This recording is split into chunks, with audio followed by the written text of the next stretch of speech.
In the name of Allah, welcome back, guys. Today it's another video, and we are here in the Canadian War Museum, or the Musée de Guerre du Canadien, and it is one of the war museum of Canada. And in here we just entered, and this is the first part or the first exposition that we have. So here we have the autochthon people, or the First Nations who lived in Canada before the Europeans arrived, and these are the warriors, armed warriors of the first autochthon or the First Nations. And we can see they had many tools: hammer, bow, arrow, knife, these stuff, and this was a shield, or we can say that. And here we have some information. They had armor, war clubs and tomahawks, bows and arrows, and knives and spears. Here we have that, and there we have a model how they look like.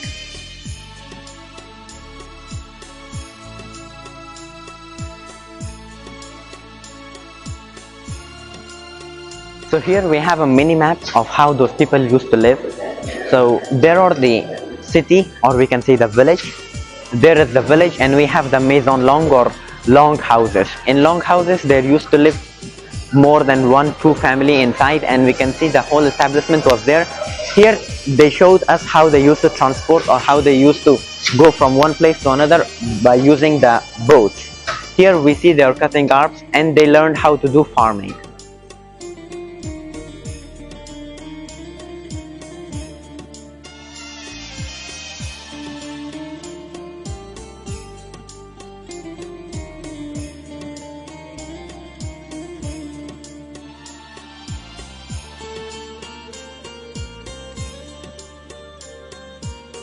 We have the an armor piece and some guns.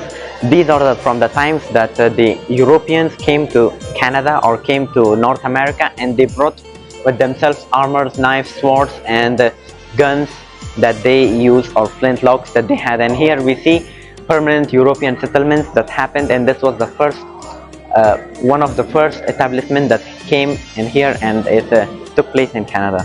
And here we have an example how the Europeans looked like when they came to North America. So guys, here we have a gun that came from Europe to the autochthones, or to the first people. They traded, and here we see a coin, axe, and this was the gun that the Europeans gave to the autochthones, or the first people, the First Nation. And we can see an example.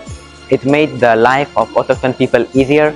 Like before, they used to hunt with bows and arrows, but now they have a gun, an advanced hunting machine that can hunt and kill and prey. So that's, and we have a model of the guns that they used to give it to him.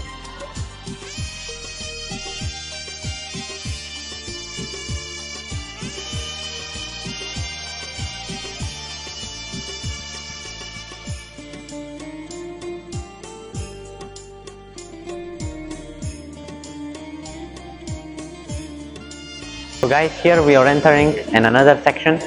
We can see this is from the times that the Britishers and the French fought for the North America, or the colonies of France that was in North America, and these was some of the weapons that was used at that time. Like it's a model of the weapons that was used at that time.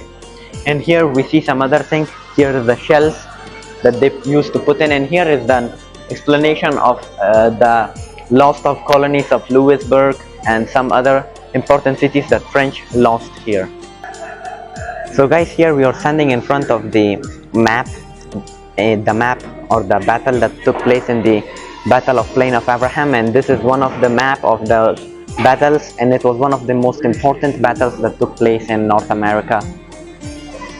Here you guys can have a look, and we have some explanation of it about it.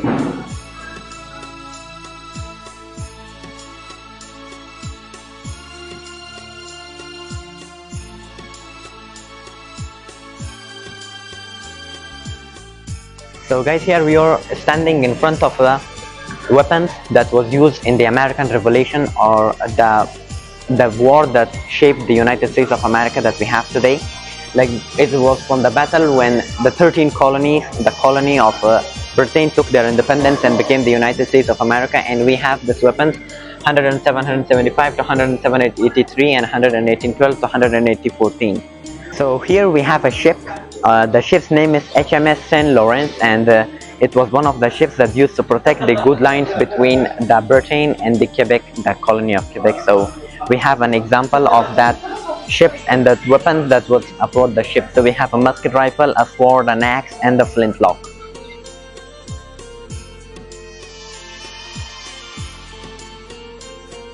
Here we have an explanation of those weapons that we have. We can see the British Tomahawk, War Club, British Alliance Medal, Tom Rowe, and the many other stuff weapons.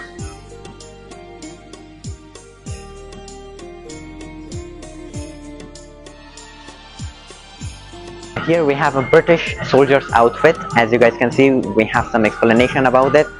The first one is the cap, and we have an armor, rifle, and the other stuff.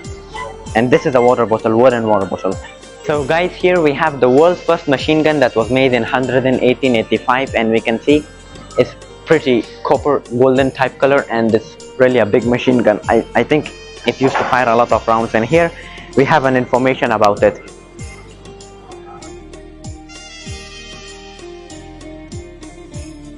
So these are from the times that the Britishers colonized the British Columbia, and they made the British Columbia one of the British colony, and these were some of the equipments of that time.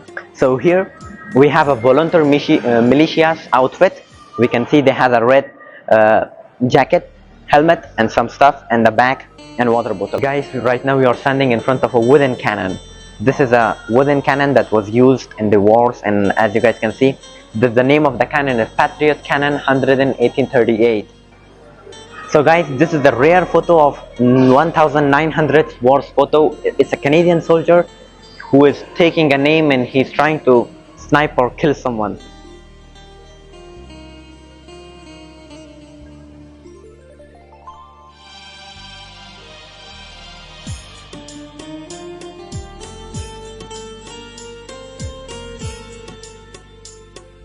So here right now we are standing in front of the Canadian military's artillery. This is the artillery that was used by the Canadian Army, and as you guys can see, it's a pretty old and really big artillery.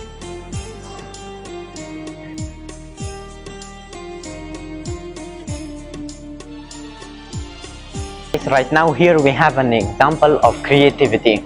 They transformed the fishing patrol boat to a modern fighter warship. As you guys can see, it has guns, and it's really big ship. It's a very warship.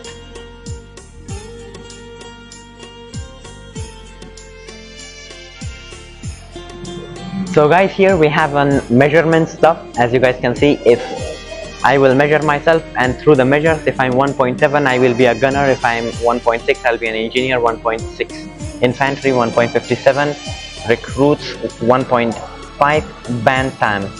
So I'll measure myself.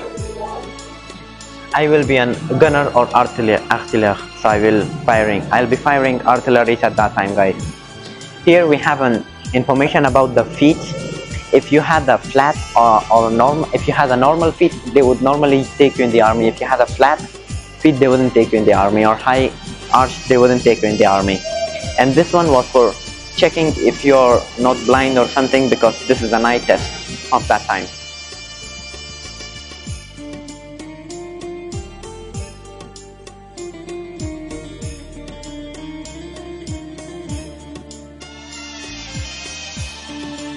One of the first Canadian divisions that arrived in the Western Front for World War I in 1915, and 18,000 strong, anxious for battle after months of training in England, arrived to fight in the Western Front. And this is one of the examples how their outfit was and what were they equipped with.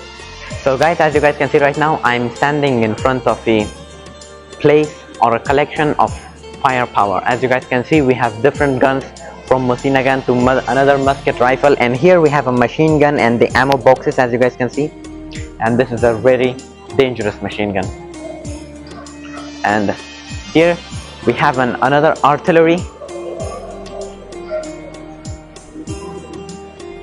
So the name of this artillery is 18 pounder, and as you guys can see, this is one of the shells of the artillery, this one. And they used to put this in and fire at the enemies. This is one of the greatest Canadian artillery, I think.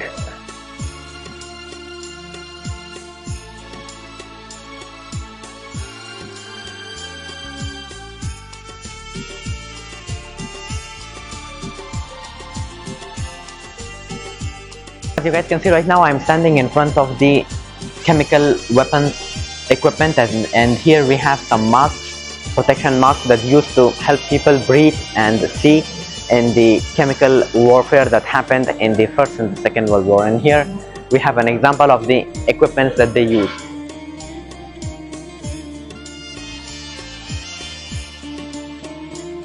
So guys, as you guys can see right now, I'm walking through a trench, and here we have a big automatic machine gun. As you guys can see, it's sticking to the wall, so I can't take it up. Otherwise it would have been cool if I could handle it myself. And oh my god, here we have a very brave soldier who is trying to fight in the trench warfare.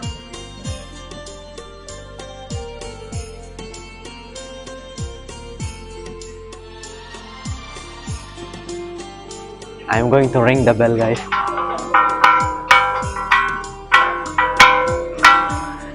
And let's call for reinforcement, guys. We need reinforcement. Hi guys, I need reinforcement right now. Can you bring me some reinforcement? Thanks. And we have a flare as well, guys, here. And here we can see outside of the trenches if there is any enemy forces or not. I'm going to take a quick look if there is any enemy or not. Oh, this guy, he's injured in the war. He took a bullet in his hand, but still he will be okay. After the war he will be taken to the hospital, guys. And we see here we have his coffee, his gun, and his water bottles and many other stuff, and this is one of the ammo boxes, I guess. So let's walk out of the trench war. It's really dangerous, guys. So guys, right now here we are standing in front of the trenches. We can see a very great example how the trenches look like. We can see from the above, and we can see different areas of the trench. So here we can see snipers area. You guys can see whenever I press the button there is a red light turning on there. And here we have the medical aid. It's there, right there where the red button glows, guys. There, that's the medical aid. Here, this is the front line trench where the war is happening. Here, this is the machine gun post. There's only one machine gun post, and these are some places where the trenches are in work. And here, these are the dugouts, tunnels, we can say. So this was an example of the trenches. So guys, right now we have an example how the old people, or the in the era of World War, how they used to communicate with each other. We have the telephones, but the telephones were really rare. We couldn't get them everywhere. So we had still the pigeon method, where we used to, as you guys can see, there is a scroll in his leg. We used to put the scroll and the paper what we want to write to the officers or to another area. So we used to send it through the birds, and the birds know where to exactly and who to give it. So this was an example of how the old people used to communicate with each other in the war times. So guys, right now I'm here standing in front of the collection of the World War era guns, and we can see here this is the trench club. These three are the grenades. This is the trench club grenade, stick grenade, and trench club grenade again. So these are some of the trench club grenades. And here we have a Ledger pistol. This is a pistol, and this one is Webley 455 revolver. Here we have a weapon of knife, another modern grenade, and some daggers. And here we have a full armor and equipment of the Canadian World War Army. So guys, this is an automatic machine gun, or we can say this is a machine gun that used to fire automatically, and we have the ammo still in there. And I'm pretty sure this was one of the dangerous machine guns at that time.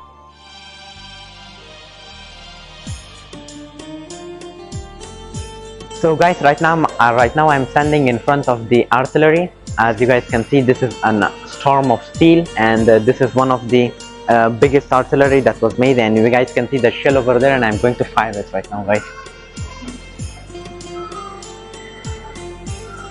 Check it, guys. So guys, right now I'm standing here in front of another small artillery, and it broke, guys. When I was firing, when I tried to fire it, it broke down, as you guys can see. So I couldn't fire the shell.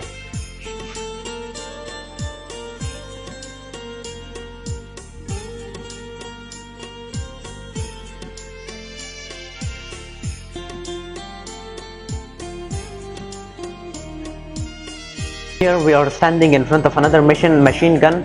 It was captured and then recaptured by the Canadian forces, and as you guys can see right now, here it's in the museum.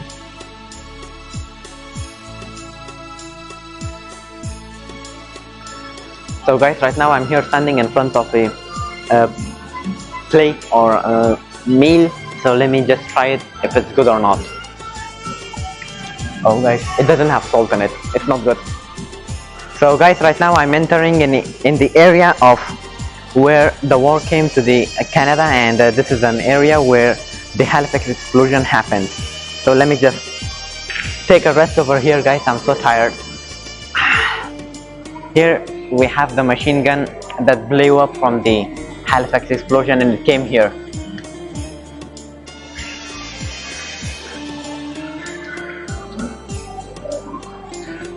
Guys, this is a soldier.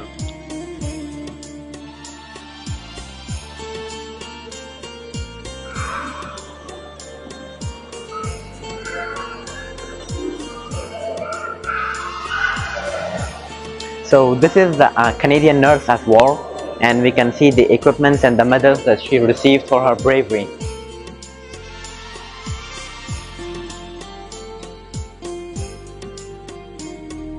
Right now I'm standing in front of the weaponries that came from the in Canada after the First World War, and it was captured in 1918. As you guys can see, we have a machine gun. I don't know, this is a grenade launcher I guess, and this is a museam gun, and that's a grenade, guys.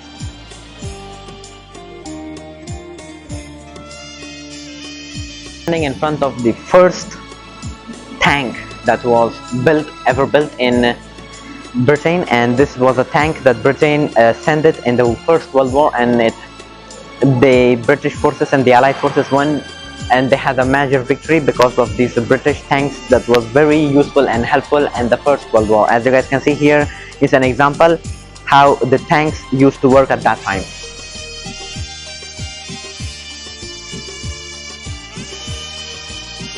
Guys, this is an example of the Air Force that was used at that time. This is the propeller, and this is the clothes of the pilot, the equipment of the pilot, and this is a dashboard and many other stuff, and those are the planes of that time.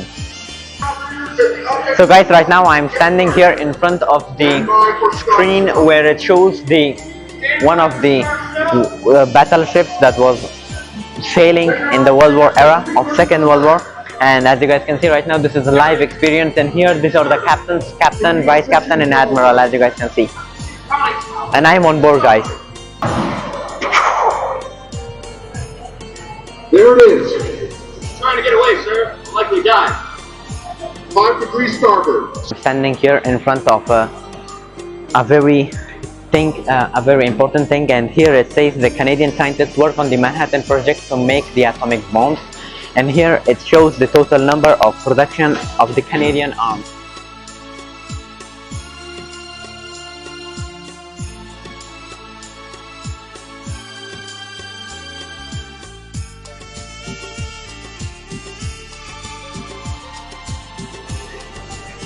So guys, right now I'm here standing in front of an infantry transport vehicle, and as you guys can see, it's a vehicle that was used in the World War era and World War II era, and it's a vehicle, and there we have a perfect example and the model of how the vehicle used to look like at that time.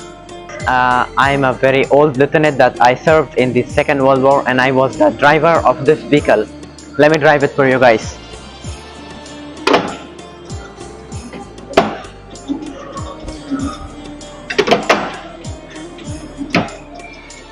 Guys, right now I'm standing in here in the air war, like the air war of Canada, and as you guys can see, here we have an example, and one of the most perfect example how the land used to look like, and it was really hard to walk on it, guys, and especially with the shoes, it's really hard to walk on this.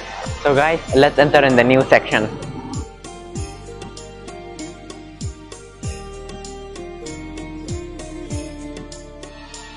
We have a very gigantic big artillery or anti-aircraft or whatever gun or cannon it is. This is, guys, the anti-aircraft weapon. We can see it's written here. The Canadian bomber air crew suffered enormous casualties during the raids or other flyings because of these types of anti-aircraft weapons that they used to carry or the enemies used to carry with themselves and used to have these types of anti-aircraft weapons.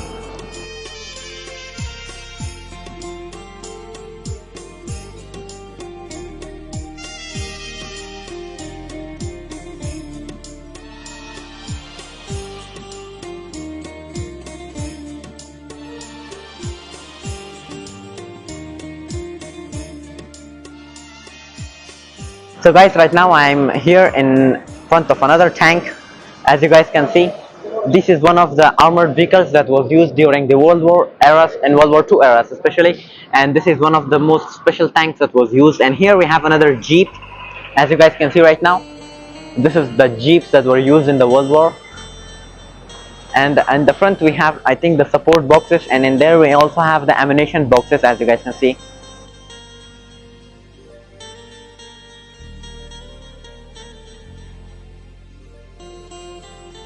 So guys, I traveled 2 hours almost on this tank, and I'm here, and I'm going to step down now, and let's go to explore other parts of this War Canadian Museum.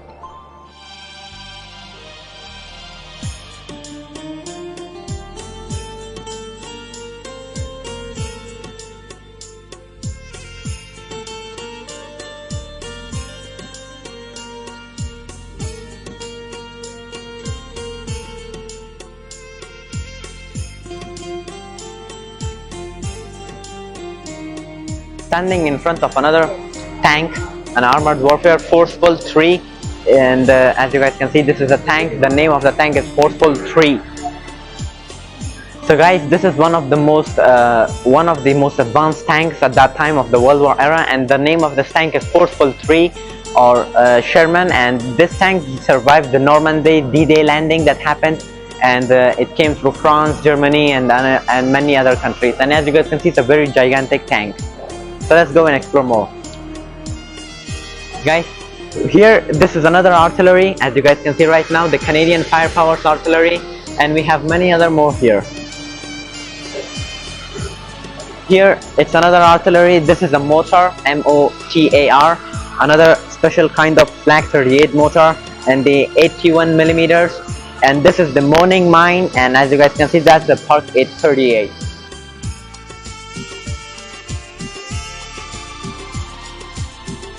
Guys, we have a more advanced wardrobe of weaponry. As you guys can see, we have the automatic machine guns, submachine guns, and then an old type of guns with the dagger.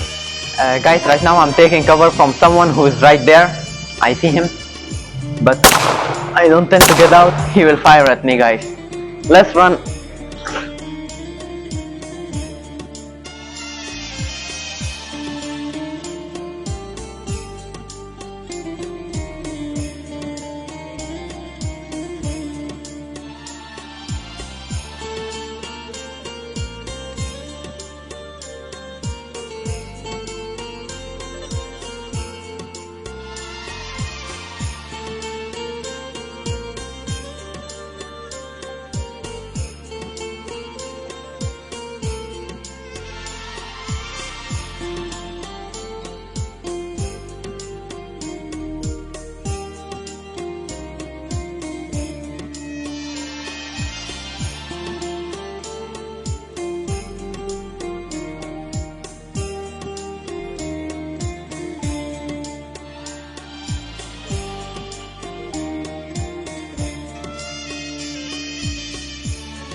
So guys, this is a naval gun turret. As you guys can see, it's a gigantic naval gun turret, and as you guys can see right now, here, this is one of the things that were used in the Korean warfare.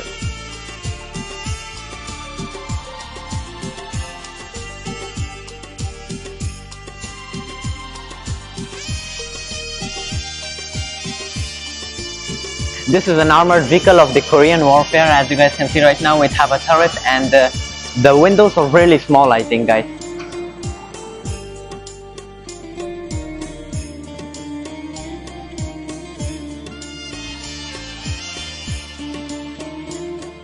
Guys, I think these are oil barrels, and these are wheat and other stuff.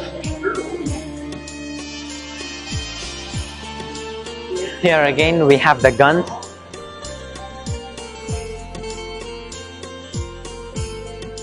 Guys, right now I'm in Korea. As you guys can see, I'm in the war and I'm very tired, so I'm just gonna sit here in the bunker we have.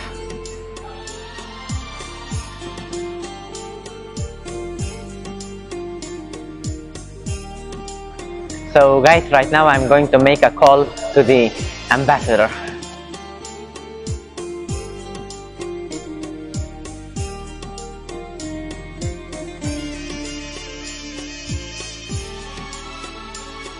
Hello? Yeah, I'm going to come. Yeah, thank you. So I'm going to meet the ambassador. And here as you guys can see right now, this is a tank and these are the shells of the tank, as you guys can see. And I think this is an anti-tank missile. As you guys can see, it's written over there. And there's the Populator Motor 58, and this is a very gigantic tank, I guess.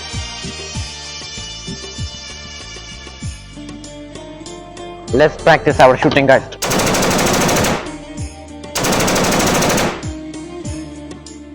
So let's go and explore more.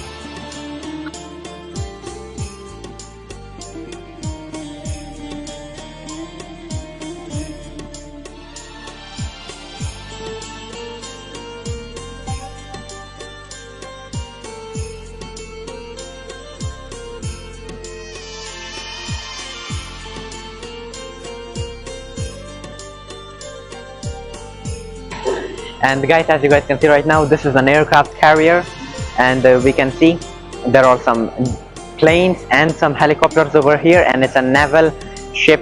We call it aircraft carrier.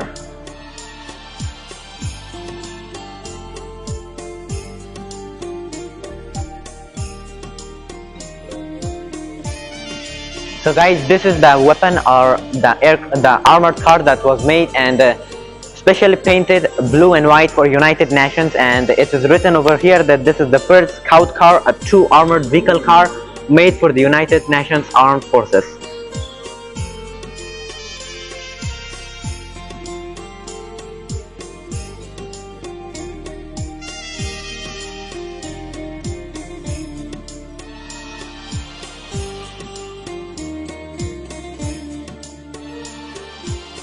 Here guys, we can see a UN check post.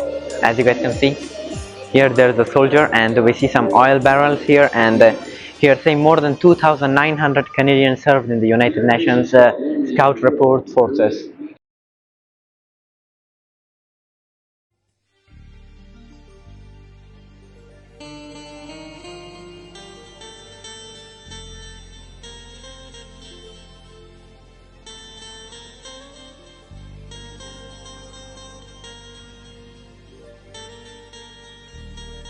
Here guys, we have a field artillery of the reserved artillery units.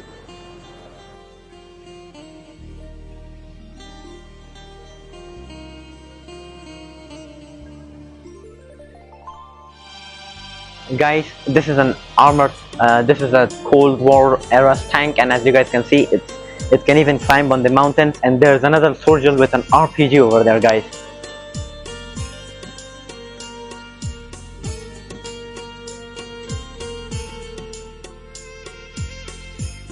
Here we have the new uniforms of the naval forces of the Canadian government and the Canadian commitments, as you guys can see.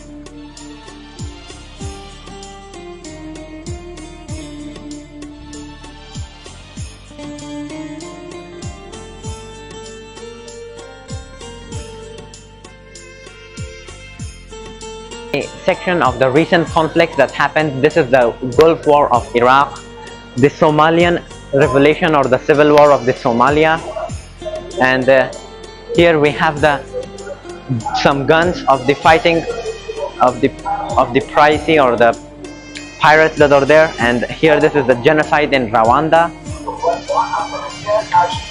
and one of the most youngest conflicts here of Yugoslavia that formed Serbia, Macedonia, Kosovo, Montenegro, and these kind of countries.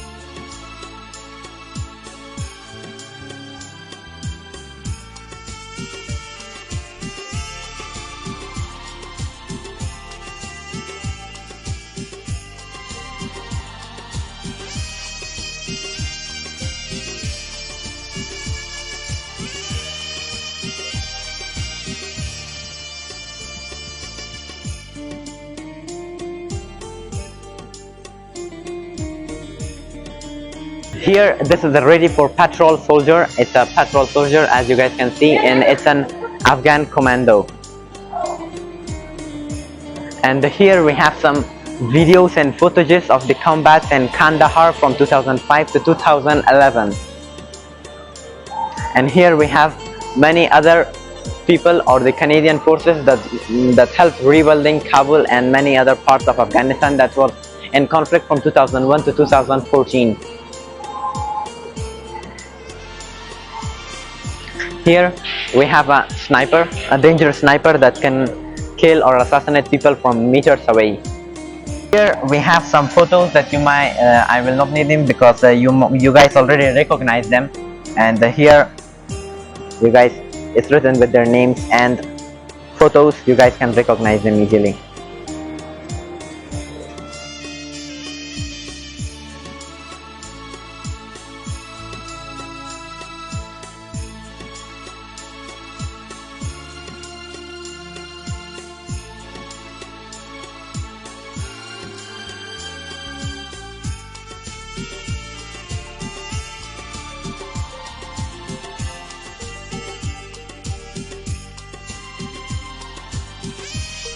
A combined force of soldiers, diplomats, and aid workers. The soldiers provided security, while aid workers developed humanitarian projects, and diplomats reached out to local Afghan authorities. Right now here we have an Afghan pressure cooker. This one is the Afghan pressure cooker, and that one is a very famous bushka.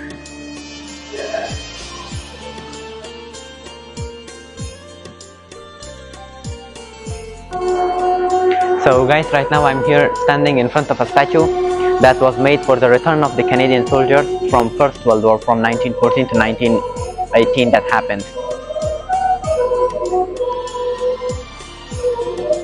Here we have many other more international connections. Here we have an Ambassador von Het of Netherlands. And these are the stuff and letters and posts that happened in the Second World War.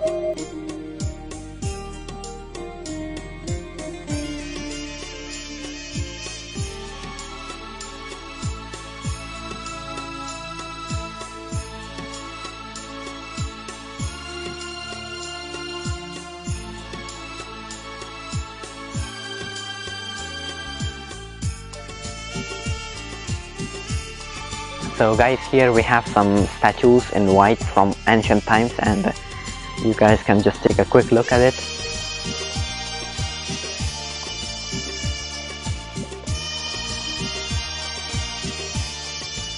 Here this guy is stepping on a sword. He just wants peace, guys.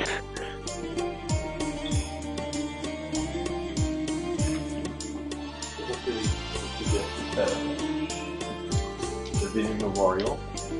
And here we have another bunch of statues.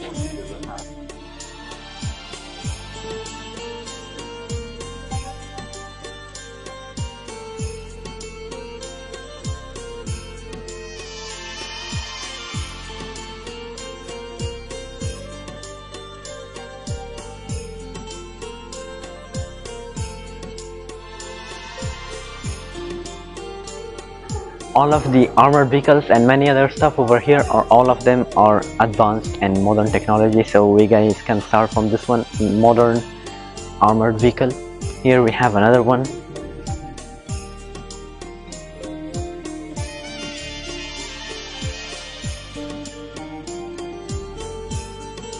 Here we have these vessels and water that they use in the D-Day landings. Here we have another truck.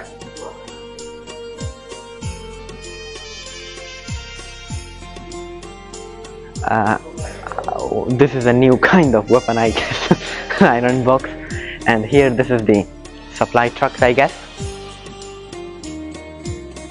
Yeah guys, this is a supply truck. And we got motorcycles.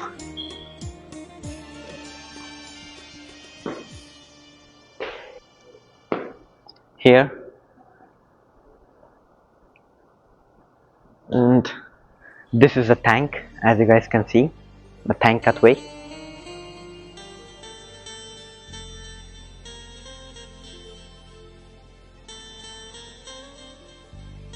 Guys, right now I'm standing in front of a British car, and here this is the water supply. And here we have some medical cars. This is a medic or an armored ambulance.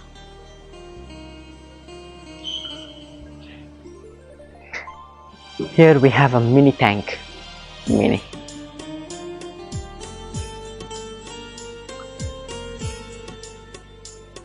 have another tank, you can say, and here I think this is an armored vehicle from the back side of it, I guess. We have a Canadian tank. We can see the Canadian logo over there. The name of the tank is Carnivora.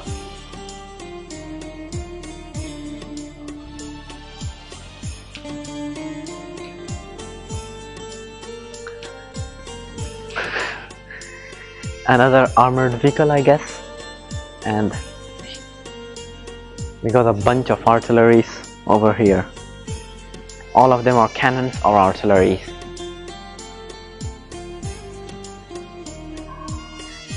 Here guys, the name of this thing is land mattress, and all of these are rockets. And this one is a quadruple heavy machine gun.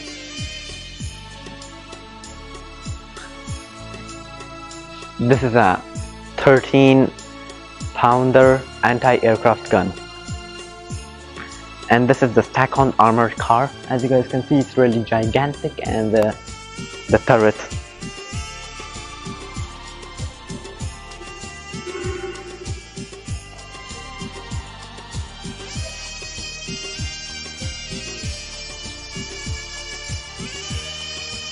Here, this is another armored car made by Ford.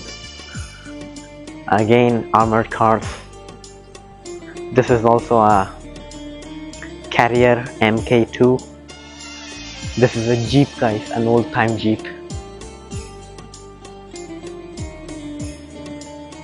This is a Jeep.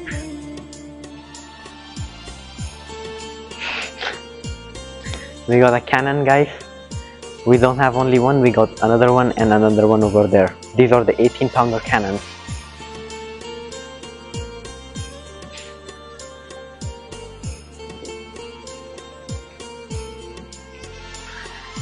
And here guys, we have a 24cm Alberts motor, and here we have another 18 trench motor, and you guys can see a 75mm field gun and another 7.5 infantry gun.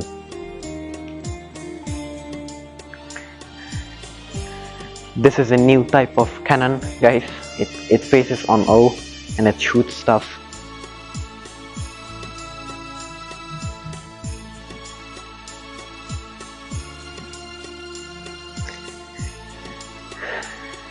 Again, another cannons, and this one is a French 75mm gun.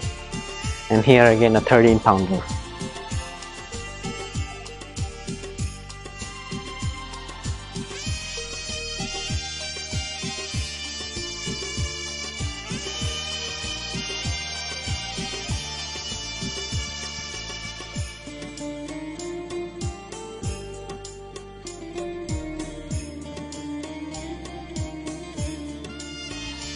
Guys, this is one of the tanks, and the name of it and the name of all of these things are also called tanks or machine gun on a wheel.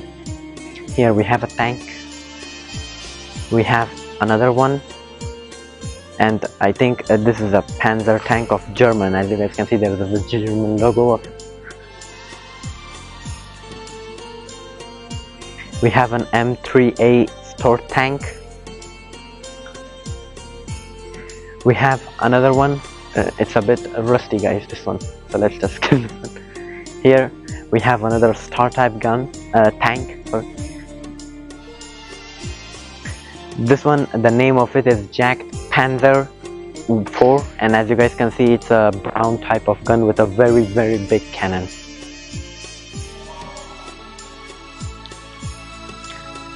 This one, I think it's a British tank because the name is Churchill 3 tank, This is a Churchill tank. And this is M3LEE tank. It have windows, as you guys can see right there. It has some windows. This is a tank, special one with windows. Here we have another Sherman tank, and you guys can see this is the T-34 and 85 tank. So guys, this is a Panzer. As you guys can see, it's a German tank, and it's anti-magnetic. Here we have the steel from which the tank is made, and we can use this magnet here. The magnet sticks here. It does, but with very low. It doesn't stick almost. Here we have a 6-ton self-propelled gun. It's a gun. It's not a tank, guys. And this one also, it's a modern tank, I guess. Khali.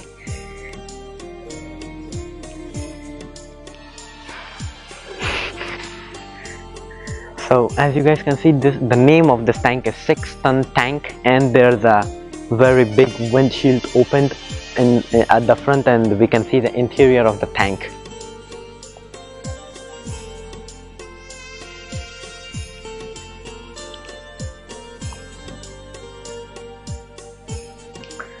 So the name of this tank is Leopard C2 MEXAS tank, and as you guys can see, it's one of the most modern technologic tanks we have here.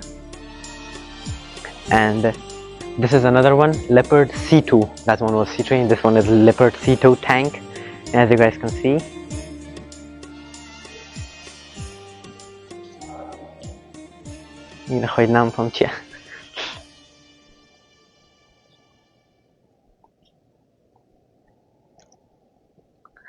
So the name of this tank is Chieftain Main Battle Tank, and it's a bit rusty in the front, but I guess it works perfectly.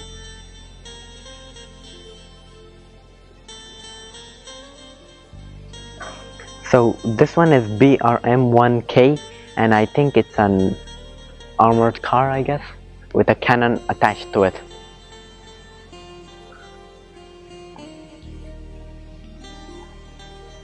And this is a working M57A2 command post. We can see this tank's interior. As you guys can see right now, we have here one of compartment area.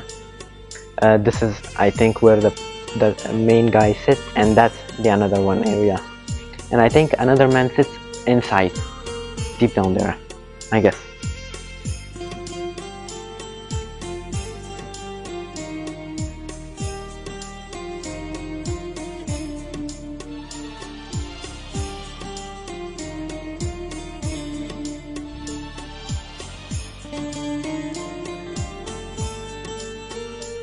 Guys, this was our video from the Canadian War Museum. We visited many parts of the museum, like the First Nations, the Afghanistan's war, and many other, First World War, the Second World War, and the three-axis power, the Allied forces. And right now we visited the tank section of these, and the artillery section, the U-boat section. And this was our video from the Canadian War Museum. I hope you guys liked it. If you guys liked it, please do subscribe, like, share, and then comment, and press the bell notification to get the notifications of our video. Thanks for watching, guys. Bye bye.